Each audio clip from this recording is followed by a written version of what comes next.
ராமநாதபுரம் செய்யது ஹமிதா கலை மற்றும் அறிவியல் கல்லூரியில் சமத்துவ பொங்கல் விழா கொண்டாடப்பட்டது.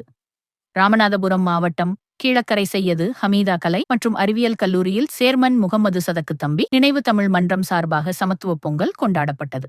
இவ்விழாவில் மாணவ மாணவிகளுக்கு பாட்டிலில் நீர் நிரப்புதல், லெமன் ஸ்பூன், கோலம், உரியடித்தல், சிலம்பம், குச்சி சுத்தி ஓடுதல் போன்ற பல விளையாட்டுப் போட்டிகளும், ஒயிலாட்டம் மற்றும் கும்மியாட்டம் போன்ற பல கலை நிகழ்ச்சிகளும் நடத்தப்பட்டது. இவ்விழாவில் 1500க்கும் மேற்பட்ட மாணவ மாணவிகள் உற்சாகத்தோடு பங்கு கொண்டனர். விழாவிற்கு கல்லூரி முதல்வர் முனைவர் ராஜசேகர் தலைமை தாங்கி வெற்றி பெற்றவர்களுக்கு பரிசுகளை வழங்கினார். தமிழ் துறை தலைவர் முனைவர் போ பாலமுருகன் ஒருங்கிணைப்பாளராக செயல்பட்டார் மற்றும் துறைத் தலைவர்கள் காசிகுமார், சோபனா, மதினா, நூலகர் பால்ராஜ், உடற்கல்வி இயக்குனர் தவசிலிங்கம், பேராசிரியர்கள் சுலைமான், சுரேஷ், ஜெபராஜ் சாமுவேல் ஆகியோர் ஏற்பாடுகளை செய்திருந்தனர். துணை முதல்வர் பெரோஸ்கான் மற்றும் அனைத்து துறைத் தலைவர்கள், பேராசிரியர்கள், அலுவலர்கள், கல்லூரி மாணவ மாணவியர்கள் கலந்து கொண்டு பொங்கலிட்டு மகிழ்ந்தனர். முன்னதாக முகமது சதக் அறக்கட்டளையின் தலைவர், செயலாளர் மற்றும் இயக்குநர்கள் இந்த பொங்கல் விழாவிற்கு தெரிவித்திருந்தனர்.